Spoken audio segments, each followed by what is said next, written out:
அன்புக்குரியவர்களே, ஆண்டவராகிய இயேசு கிறிஸ்து நாமத்தில் உங்களை வாழ்த்துகிறேன்.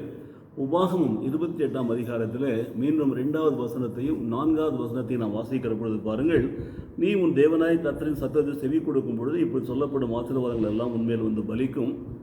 உன் கற்பத்தின் கனியும் உன் நிலத்தின் கனியும் உன் மாடுகளின் பெருக்கமும் உன் ஆடுகளின் மந்தைகளுமாகிய உன் மிருக ஜீவனின் பலனும் ஆசீர்வதிக்கப்பட்டிருக்கும். ஒரு மனுஷனுக்கு என்னென்ன ஆசீர்வாதங்கள் தேவையோ அத்தனை ஆசீர்வாதங்களையும் இந்த 4வது வசனம் சொல்லப்பட்டிருக்க பாருங்கள். கர்த்தருடைய சத்தத்துக்கு படி செய்ய கவனமாக இருக்கும்படி, கர்த்தத்தின் சத்தத்திற்கு செய்ய கவனமாக இருக்கும்படி, அவருடைய சத்தத்திற்கு நான் உண்மையாக செவி கொடுப்போமானால் கர்த்தர் நம்மை மேன்மையாக வைக்கிறார் அல்லவா? எப்படி மேன்மைப்படுத்துகிறார் பாருங்கள். நம்ம மேன்மையை தேடி போட வேண்டியதில்லை, அவர் நம்மை மேன்மைப்படுத்துகிறார். முதலாவது அவருடைய கற்பத்தின் கனியை கர்த்தர் ஆசீர்வதிக்கிறார். கற்பத்தின் கனி கர்த்தரால் அது சுதந்திரம். உன்னுடைய வாழ்க்கையில் நீ பிள்ளைகளையும் உன் பிள்ளைகளின் பிள்ளைகளையும் அவர்களுக்கு உண்டாகும் சமாதானத்தை காணும்படி உன்னை கர்த்தர் ஆசீர்வதிக்கிறார். அதுதான் கற்பத்தின் கனி. அதில் ஒரு பெருக்கம். ஆண்டவர் மனுஷனை உண்டாக்குற பொழுது அவன் ஆசீர்வதிக்கிறார். அப்படியே ஆசீர்வதித்தார். நீ பலுகி பெருகி பூமியை நிரப்பி பூமியில் உள்ள எல்லாவற்றையும் உனக்கு கீழ்ப்படுத்தி நீ ஆண்டு கொள் என்று சொல்கிறார். ஸோ பலுகவும் பெருகவும் கர்த்தர் கொடுத்த அந்த ஆசீர்வாதத்தினுடைய காரியங்களை கற்பத்தின் கனியினுடைய பெருக்கத்தில் பார்க்கிறோம். 2வதாக நிலத்தின் கனி. நீ நெற்றி வேர்வை நிலத்தில் விழும்படியாக பாடுபட்டு உழைத்து நீ சம்பாதிக்கணும்னு சொல்லி கொடுத்த அந்த கட்டளையின்படி பார்த்தீங்கன்னா, கர்த்தருக்கு பயந்து சத்தத்துக்கு கீழ்ப்படிந்து நடந்தால் நிலத்தின் கனியை அவன் புசிப்பான். விதைக்கிறவன் அறுவடை செய்கிற பொழுது மகிழ்ச்சியோடு அறுவடை செய்கிறான்.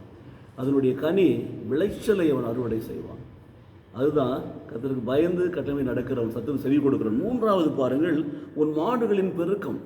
there is also a multiplication of these animals.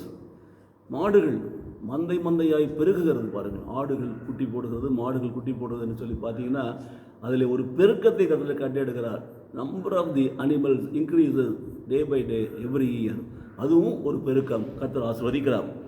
ஆடுகளினுடைய மந்தைகளிலும் ஒரு பெருக்கம்.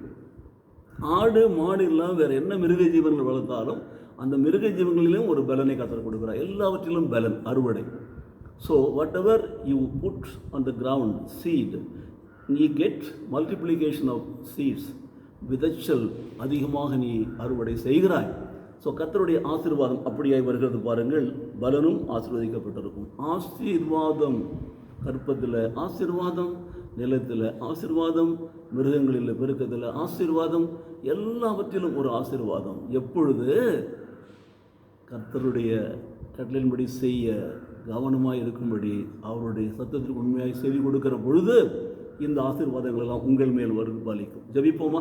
எங்களை நேசிக்கிற நல்ல பிதாவே, இந்த காலை வேளையில் கர்த்தர் எங்களுடைய கற்பத்தின் கனியையும் நிலத்தின் கனியையும் ஆடுகளின் மாடுகளின் பெருக்கங்களையும் மிருகஜீவங்களின் பெருக்கத்தையும் கர்த்தர் ஆசீர்வதிப்பேன் என்று கொடுத்து வாக்குத்தத்திற்காக நன்றி செலுத்துகிறோம். கர்த்தாவே, அதை சுதந்திரத்துக் கொள்ளும்படியாக நாங்கள் ஒவ்வொரு நாளும் கர்த்தாவே உங்களுடைய கடலின்படி செய்ய நாங்கள் கவனமாக இருக்கும்படி உங்களுடைய சத்தத்திற்கு உண்மையாக செவி கொடுத்து அதன்படி நடக்கிற பிள்ளைகளாக எங்களை நடத்தி எங்களை ஆசீர்வதிப்பீராக. இயேசு கிறிஸ்துவின் நாமத்திலே பிதாவே, ஆமென், ஆமென்.